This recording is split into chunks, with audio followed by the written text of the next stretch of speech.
All right, let's get right into it. If you've typed best personal loan into Google lately, I am willing to bet these two names were all over your screen.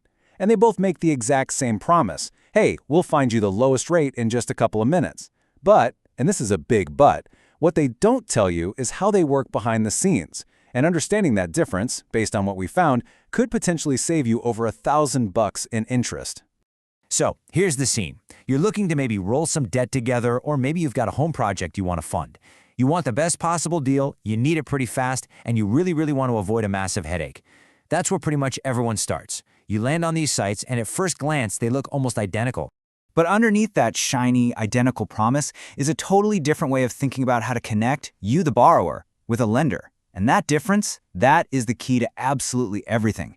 It affects the rate you see, and it definitely affects how many sales calls are going to blow up your phone later. To really get which one is right for you, we have to pull back the curtain and look at how these companies actually make their money. Because here's a little spoiler alert. You are not their customer. You see, both of these platforms run on a business model called lead generation. It's actually pretty simple. You give them your information, and they turn around and sell that info, your info, as a lead to a bunch of lenders. Those lenders then pay them for the chance to fight for your business. Now, this is completely different from, say, your local credit union, right? Their business is to serve their members, not to sell their members' data.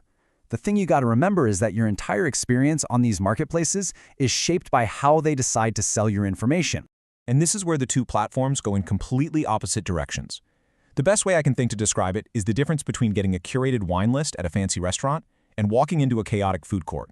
So on one side, you've got Credible. Think of this as the curated wine list. They offer you a much smaller, pre-vetted selection of maybe 17 to 25 really premium lenders. It's a cleaner, more direct experience, and it's designed to cut down on all the noise and marketing calls. Then you've got LendingTree. That's the giant food court with over 300 different vendors. You get a ton of choices for sure, but it is loud, it is chaotic, and every single vendor is screaming to get your attention. This means, yeah, you might get more offers, but you are also going to get a much higher volume of sales calls and emails. Okay, now let's talk about where this really hits your wallet.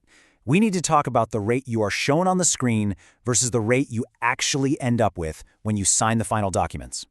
We have all been there, right? You see a price on the shelf in a store, but when you get up to the cash register, the final total is different. That is exactly what can happen with these online loan pre-approvals.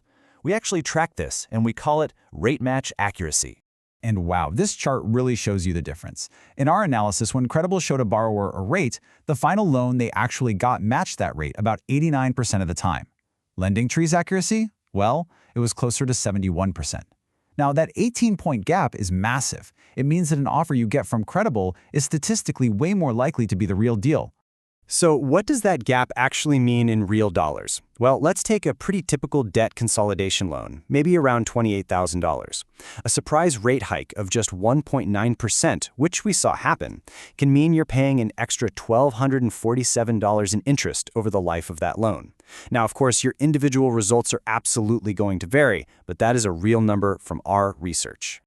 Okay, so one platform is more accurate but has fewer options, the other has way more options but is noisier and less accurate.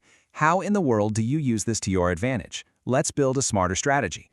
First, you have to respect that food court problem. This is from a real borrower we tracked named Marcus. He went through LendingTree and yeah, he got a good rate, but he was just absolutely hammered with calls and emails. His experience is the exact reason you need to go in with a plan.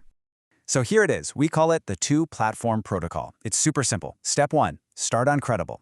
The clean interface and that high rate accuracy make it the perfect place to get a solid, reliable baseline offer. Step 2, take that offer and pop over to LendingTree. But, and this is so important, use a burner email address, one you just do not care about. See if any of their 300+ lenders can actually beat your baseline. And then step 3, you compare the best final offers, not the first quotes they show you. You choose the one with the lowest total interest paid. Simple. But hey, what if you only want to start with one of them? Well, the platform that may be a better fit for you often comes down to your own specific financial situation.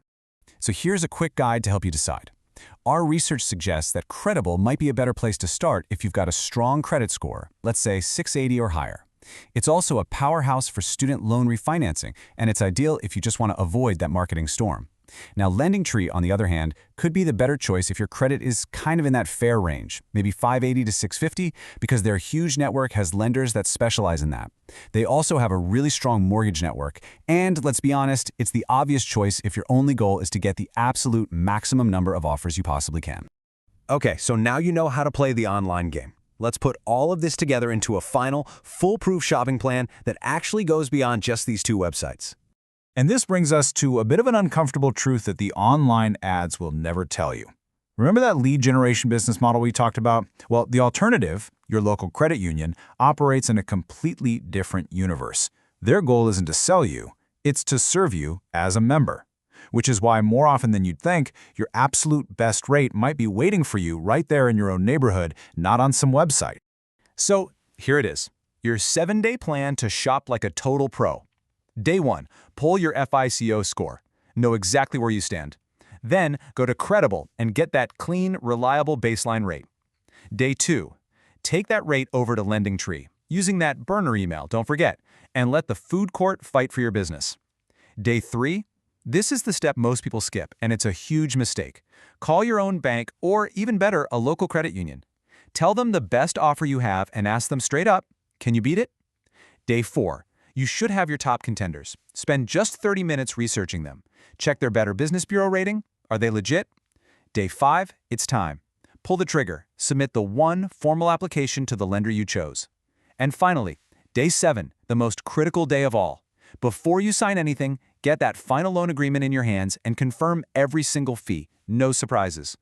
And that leaves us with the final, big question you should be asking yourself.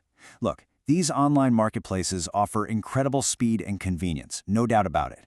But is that convenience worth more than the potential savings and the trust you might find by building a direct relationship with your own local credit union? That's the real trade-off.